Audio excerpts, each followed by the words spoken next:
We begin with that appearance today from Conservative leader Pierre Poilievre. For the first time, he took questions about one MP crossing the floor to the Liberals and another announcing their intention to resign from politics. The CBC's Kate McKenna is here to walk us through what happened. Okay, Kate, reporters have been waiting for a while to speak to Pierre Poilievre about the events of the last weeks. I mean, what did we hear from the leader today? Well, I think it's safe to say that he doubled down. You know, he was asked a handful of questions about what happened last week, what could potentially happen with his caucus, because, of course, there have been rumblings swirling around that perhaps there's more unrest within his caucus, and he stands by his leadership. He deflected most of the questions, but did say that he doesn't plan on changing his leadership style. Take a listen to what he said. I just want to put Carney and the Liberals to the side here, just as you personally. Of course you do. Does this say anything about your leadership? Have you maybe reflected on your leadership style moving forward?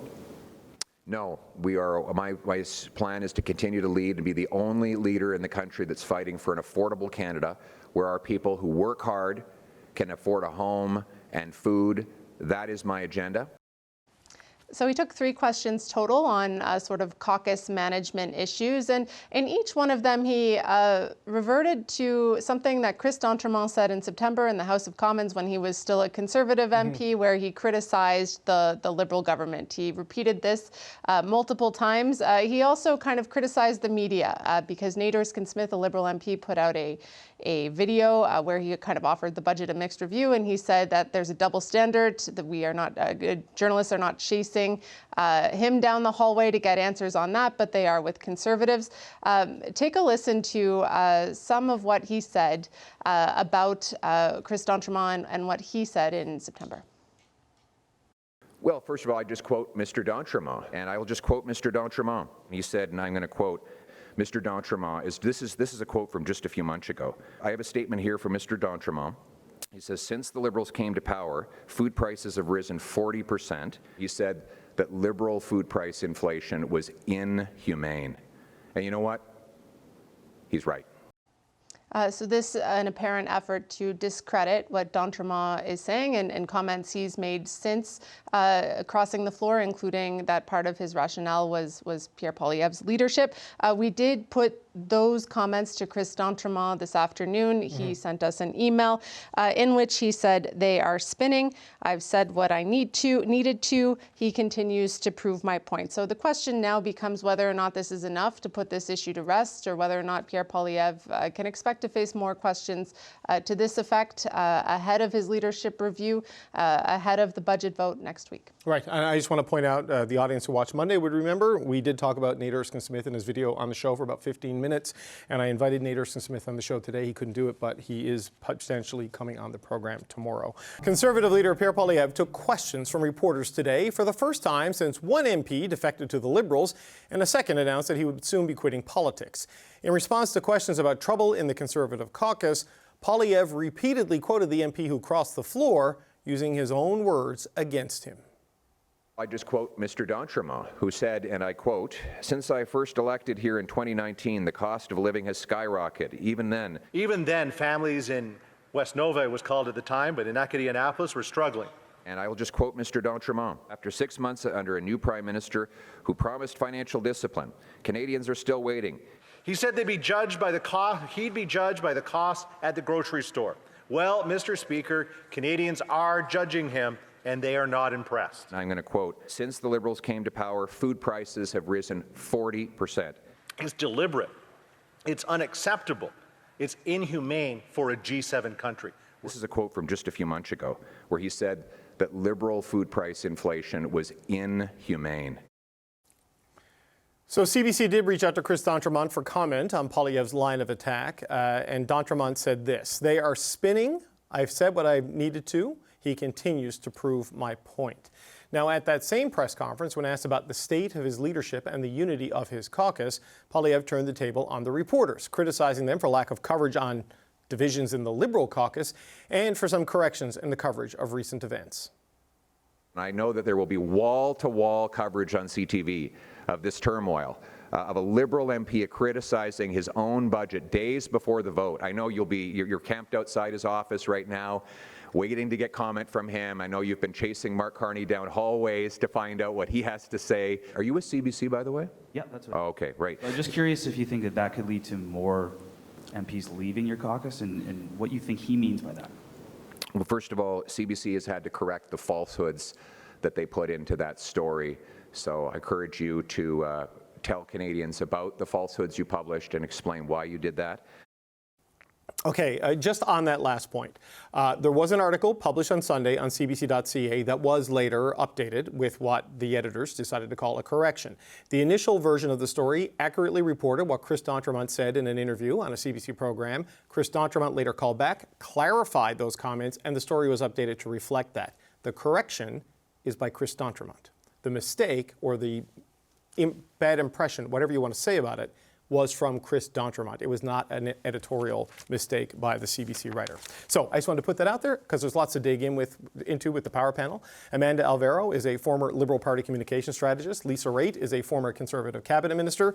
And here with me in the studio is Jordan Leichnitz, a former NDP strategist, and Sherelle Evelyn, who is the managing editor of The Hill Times. Lisa, I wonder what you make from that. And just I should also point out, we did talk about the Nate Erskine-Smith video on the show on Monday, and Nate Erskine-Smith, he can't do it today, but he's willing to come on tomorrow. So just so you know, what do you make of what we saw from Pierre Poilievre today, the pushback and the aggression there?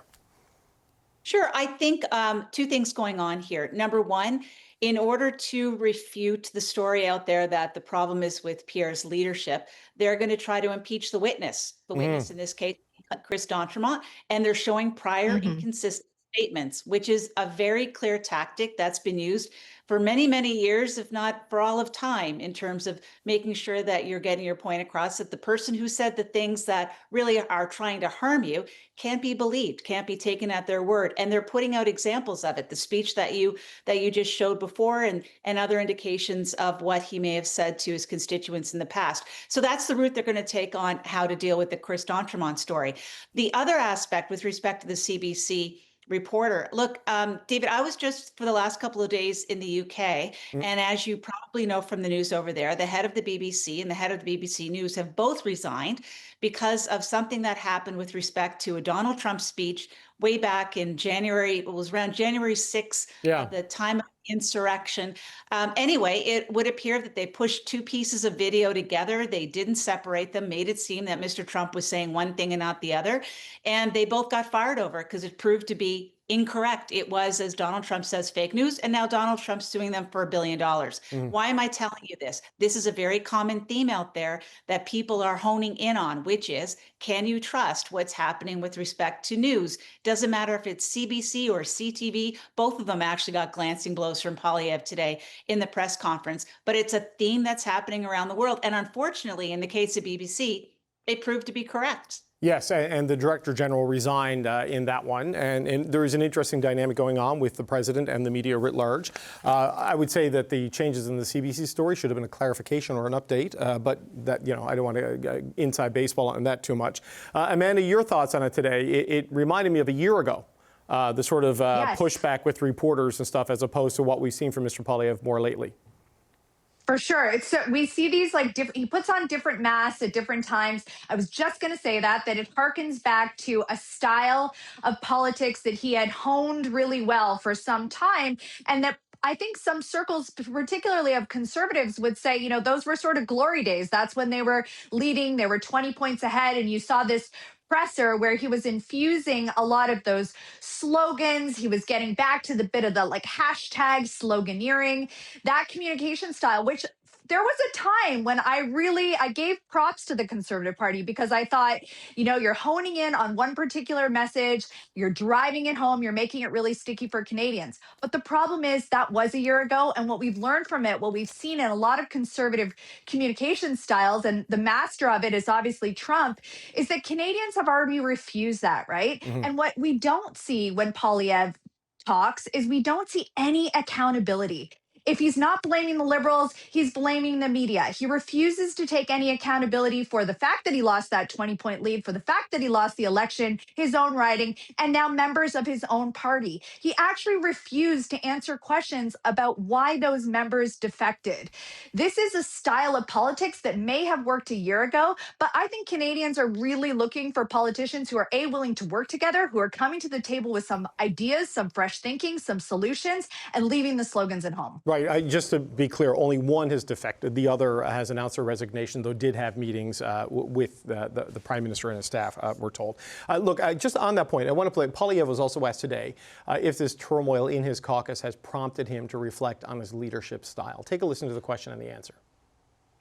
Have you maybe reflected on your leadership style moving forward?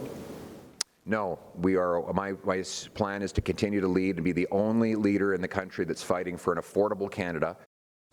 Jordan, your thoughts on the events of the day? Well, he's being very honest. No, I mean, this is true. Like, there's no room for misunderstanding of that answer. There's no self-reflection there. And I mean, look, I think that this is very clearly the face or the mask that he is most comfortable wearing in his public life. It's one that he returns to again and again, even though you can see that there was maybe a moment immediately after the campaign where he had a thought of potentially reflecting and changing track. It's not happening. The lessons that could have been learned from the campaign have been put aside, and he is inhabiting this character that was very successful for him when they were 20 points ahead. But the problem is that now, I would argue it's probably not serving him very well at all, because although he was trying very hard, you heard over the course of the press conference, to remain focused on the question of affordability, for example, his own talking points, his own attacks on media, his own tone actually made that really, and the news of his own refusal to reflect on his leadership made that the news. So right now you're seeing kind of an inward focus. This tone is pushing him more into that inward focus. I think it's really detrimental for them where they're at. And I think it also is troublesome for him electorally, because we've seen his negatives have continued to rise since the election. So Canadians are watching this, absolutely, not just his members. And his caucus is watching this. And you have to think that if there is a risk of further defections, that if this is the way that you react, and this is the way that, the sort of environment that you're bringing into your caucus, that's probably more likely to push people out than it is to keep them in. But, Sherelle, he's kind of fighting two battles here, Mr. Poilievre, in that there's the leadership review between now and the end of January, and then the broader campaign to be Prime Minister. The guy we saw at the press conference today is what the base likes, is what the base wants, and they don't want him to change, despite, how many panels you do talking about change in tactics, right? So he's kind of got the two agendas at play here.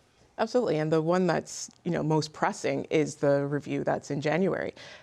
David Coletto, in the head of Peace in the Star, the head of Advocates Data, and there's a line in it that stood out to me. He said, Poilievre isn't just liked by the Conservative Party supporters, he's close to adored. Like his supporters and his level of support is within the base is so high. It is higher than anybody else in the last few leaders were at this point in their tenure. These are the people who like what he's doing and who also were watching him during the election and potentially gravitated towards him. If you're talking about younger voters, young men, etc. It is turning off, yes, the larger electoral base. People outside of the Conservative Party, it was at only 3% of those who didn't currently support the Conservatives feel very positively about Poilievre. Like, that is a very tiny number of people outside of the base. But doesn't have to worry right now about outside of the base, because if the government doesn't fall next week, then we have a few years to hone the messaging, poke holes at the Liberals, and get all those people who may be uneasy about his tone and say, okay, go back to what we were doing before, where you might not like me, but you might like what I'm saying and what I'm proposing for the country, and that might be what gets me over the edge. It didn't work last time once you had an opponent who wasn't Justin Trudeau, but they clearly feel some sort of way about going forward. And at the same time, it's also a matter of, like, within the caucus, it's put up or shut up, right? If you're not going to lead a mutiny against the leader, there's nobody who's going to take over. What purpose does it serve him right now to change his leadership style? Yeah, I mean, Lisa, we mentioned the January leadership review, not to suggest there's any real doubt, but just because it's a milestone that he kind of needs to put behind him to move ahead. But, the party has become as much a movement. There's a lot of movement conservatives there because of Pierre Poilievre who've rallied to him. I mean, while he's pulled that together, it did prove not to be enough. And if you have more days like today, does that just deepen the negative feelings that exist outside of the people already committed to vote Conservative? Is that the risk you run here? Yeah, I think the risk is the analysis that I'm hearing today that we're taking this moment in time as the way things are going to be into the future. Let me paint a little bit of a different picture for you, because I do think that Pierre's tone is going to match a time in the future that will be actually beneficial to the Conservatives. And it's this kind of situation. We're 8 months since the election. We're continuing along the ways of talking about major projects. We're stretching into a year, maybe 14, 15 months. Employment keeps sinking. We keep having problems with inflation, and we're not seeing projects happen, and we're not seeing people feel the impacts of the promises that are being made by the Liberals. And then you have the tone of somebody who's saying, I'm going to fight for you. I'm going to fight everyone. I'm going to fight everyone I can for you because you are not being treated fairly. That's the moment in time when tone meets what's happening on the ground in Canada. And that is not a situation that is not foreseeable. It is very foreseeable. So yeah, Pierre's going to stick to who he is and what he knows. And at some point in time, if the Liberals do not pull this off, they are on a very short leash on a timeline that's probably unfair to them, quite frankly, as a government. But that is the reality of our situation. Amanda, how do you see that? Yeah, I hear where Lisa's coming from, and I can definitely see that, because if you just look south of the border, you see how that picture can be painted. It has been painted. You can see exactly how Trump and the MAGA movement sort of adhered to this idea that when people are feeling a lot of anxieties and you mirror those anxieties back to them, you can create a movement. But I also think that Canadians have rejected that idea and that style of leadership. And when you pair that with some of the other stories that we hear, Chris D'Entremont saying that, 2 MPs come into his office and call him a snake. And there's this like nastiness, this toxicity.